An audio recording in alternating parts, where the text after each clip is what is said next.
So you're gonna take the shard from where it's like on the pedestal. It appears to be unfinished. It is much smaller than the ones found at both Aliceris' disappearance and Suli's. Making these things is apparently a very slow and painstaking process. If you have interrupted this one, it will not be functional. The shard is a receptacle for a very powerful kind of magic, and you are able to discern that this magic is divine in nature. You get the sense that this is a means to replicate something that perhaps mortals were not meant to have the power to do. Somebody likely would have had to take something from the pedestal so that another one could start forming. And you would suspect this happened roughly a year ago. That timeline sort of tracks, because likely the last one that they took from the pedestal was the one that I have. The one on the left, the one pointing towards the red wraith, is not moving forwards, it's moving backwards. You would guess the very first symbol, the ship, potentially could refer to the Age of Explorers. The skull and crossbones could refer to the Age of Pirates. And that the tentacle could refer to the Age of Monsters. The last one, the wraith symbol, is perhaps an age you have not seen yet, or perhaps is the one that is unfolding currently. The only connection that I have right now that I can think of is that the age, it's between the Age of Pirates and the Age of Monsters, right? Which is 800-ish years ago, which is when the maiden and Yeska were doing shit, and she found the first shard and stuff. Okay. That's all. That's all I've got. How many shards do you have? 3 And and a half. I have 3.5. Yes. 3.5. I have Suli's, I have Aliceris's, I have the maidens, and then I have this one. Do they have like text on them or anything? What's on the shards? So the ones that I have and this one that we just found don't have writing on them, but the maiden engraved a phrase on hers, if you remember. That which the All-Seer cannot see. It's sort of a metaphor for being free of destiny. I imagine the shard is connected to these clocks, but I'm not sure in what way. Oh, Suma, maybe you should maybe- try bringing the shard over to the clock. Maybe it'll react or something. I don't know. I will, I guess, hold it up and see what happens. You step into this arcane circle, bring the shard, lifts up from your hand. So you see the little, the center of it from which the hand extends. The shard finds a home there, and it seems that the clock stops moving. So now you put your hand over the shard, clutch onto it as it's placed inside of this thing. You see white light envelop you. Your eyes go blind for a moment. You see nothing. You see so many things at once. You see a young dwarven girl looking up at her mother cradling her in a small tunnel. You see her mother looks down, tears streaking down her cheek onto her beard, saying, "I think I'm gonna call you Mila."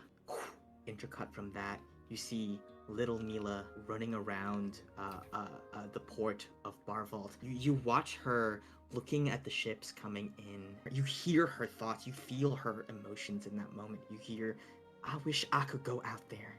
Why do I have to spend the rest of my life on this goddamn island?" Intercut from that, you see you are on a ship. Suddenly, you are dressed in pirate's garb, a large black flag with skull and crossbones waving upon it. Mila is watching a group of people get onto like a rowboat onto the water, escaping, and you hear Mila go, "Cowards! What are you doing? They're running away?" And she says, no, this can't be right." And you see she climbs up a bunch of ropes, jumps onto the helm, takes control of the wheel, and she says, "Listen, we are not dying today, and if we are dying, we're taking them down with me." She looks off to the side. You see ships, the Navy of Lockheed with like wolves on the flags, and you hear a voice from the opposite cell. You hear, "They tell me you were a pirate, is that true?" "Yeah, what's it to you?" "But you are not just a mere pirate. You are so much more than that. The hell's your problem? What have you been talking to me for anyway?" "My name is Ieska. I think I have a way of getting you out of this place in one piece. You cut to Mila before her time. Before she was the maiden, she is chained up in this Iron Maiden, the spikes about to close around her. You feel the fire burning into her forehead as she is chosen by Pelea. And you hear Pelea's voice. Very well then, Mila of Clan Blackstone. You will represent Barvalt at this choosing. Cut to the final moment. Picks herself up after the trial of the flame. She looks up at Pelea, this massive figure in the heart of this volcano, hair like fire. She says, "Your destiny now is to live amongst the Ancient Ones. You have saved your clan. You have brought them great honor. Now it is your time to honor the goddess that gives you life. You said I could have a boon, right? Yes, you may. I want a ship. I want a ship that could never sink, strong enough that nothing could ever dent it, and I want out of this place. I don't want to spend the rest of my life on this island. That's what I spent this entire time trying to prevent." Destiny is something indistinguishable from the self. For you to escape your final end, you can no longer be who you were. I don't care as long as I'm free, and that's where what you see ends. You touch the shard as it is placed into this clock. You are a young child. As a baby, you are already fighting with your sister. Just slap fighting, little toddlers. You're stronger than her, but every now and then she'll sweep your legs out from under you with the wind, and you'll cry and you say it's not fair. One time, she kept you from dying. It was the biggest gust of wind she'd ever summoned before.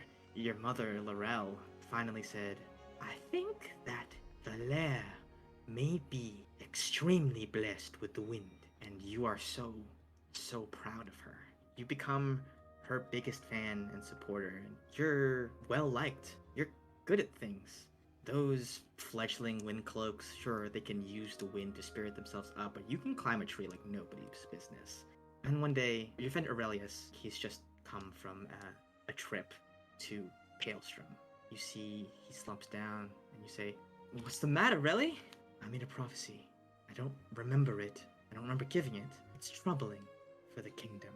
It said that one day the crown of winds taken by one not blessed with the gift."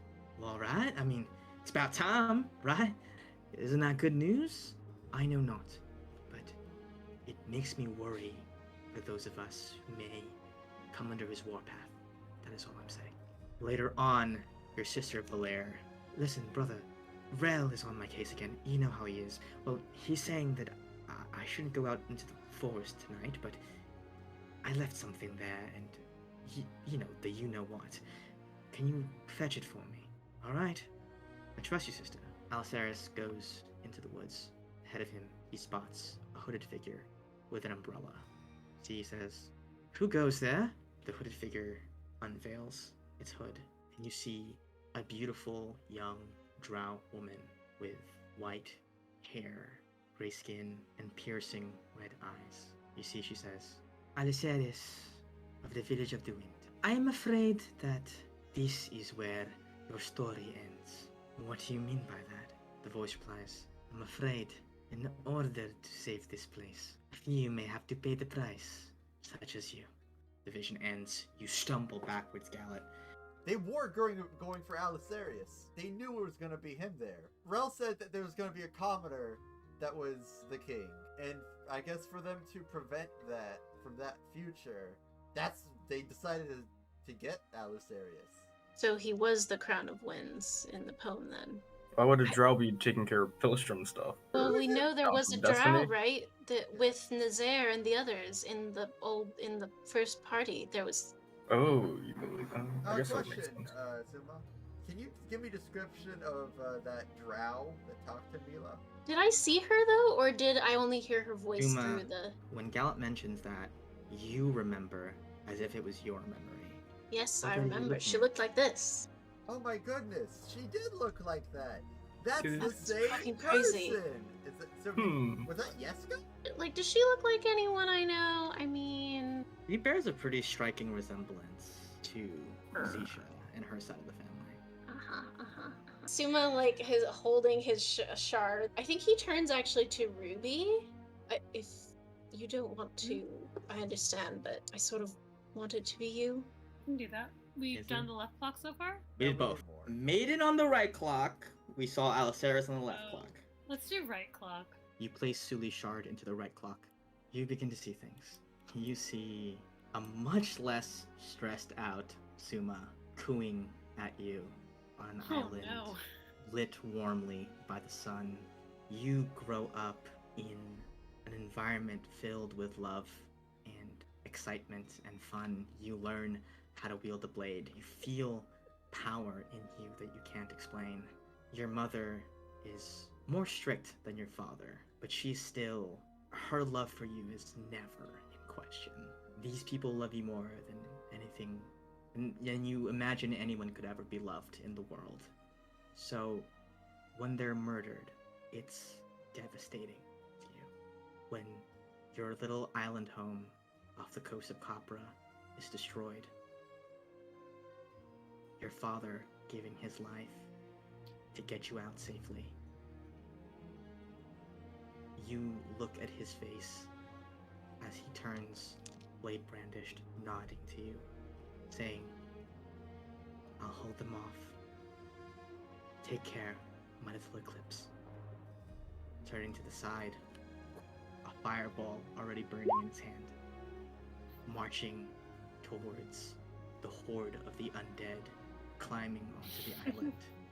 You think to yourself, I will devote myself to stopping whatever is causing this. As you sail away on the red ocean, you find yourself feeling lost and afraid, seeking comfort. Pretty soon afterwards, the wrath of the storm, the wrath of the wraith, makes its way all across Palea. Everywhere is covered with the undead.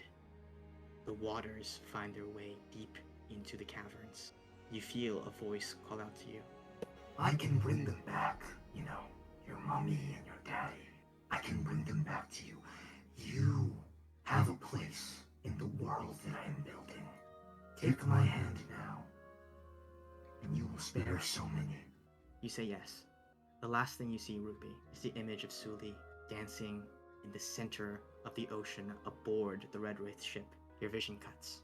With Aliceris and with the maiden, the vision stopped after the shard, and so how could there be anything beyond? The Ruby, did actor you area. perhaps see her destiny? In Rel's prophecy, it says she will dance to the Song of the Storm, and what you described would fit that Oh. bill pretty well. Perhaps you were seeing what happens if they had not used the shard on her.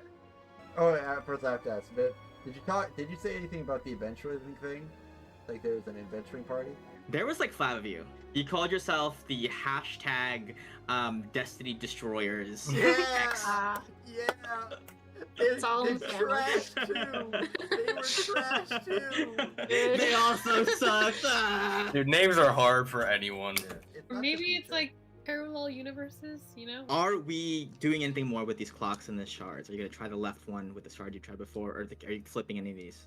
You wanna We can go both first? do it. Do you want to do it Let's first? do it at the same time, actually. You place Suli's shard in. It plays out much the same way.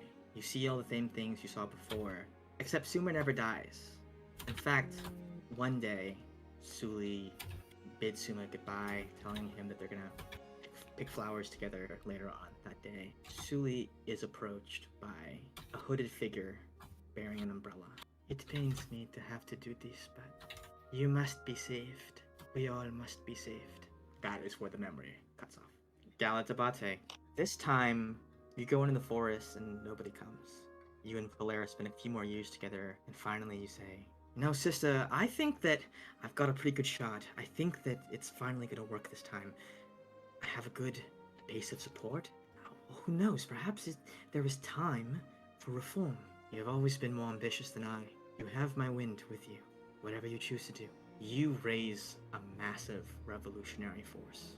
The traditional ceremony involves a battle of the wind between the two candidates. However, you stand up there against him. He laughs. And what exactly do you think a peasant like you can do to me? I am a god. Haven't you heard? Even gods can bleed. He summons a gust of wind, which is diverted immediately. Ventus has left his side. You fashion a lasso. You are able to swing across to the other side, climb your way up. Nazaire is scared. He's not used to fighting without the wind. You take him by the scruff of the throat and you say, "Yield, King Nazaire. The wind is no longer behind you." He attempts to push you, but you use his momentum against him, and he topples off of the tower. The people regard you as a hero. When the storm comes, you do your best. You work with the leaders of Laki, although the shield there seems to be difficult to reason with. Queen Ada is misguided. Something is wrong with her. You can't trust them fully. Palea has been ravaged and ransacked. You hold true until you hear a voice in your dreams say, It's over, King Alice. It was always going to end this way, but I know how much you love your people. Join my side, and all of Gallon will be ushered in to the next world. "You are defeated. The world is defeated.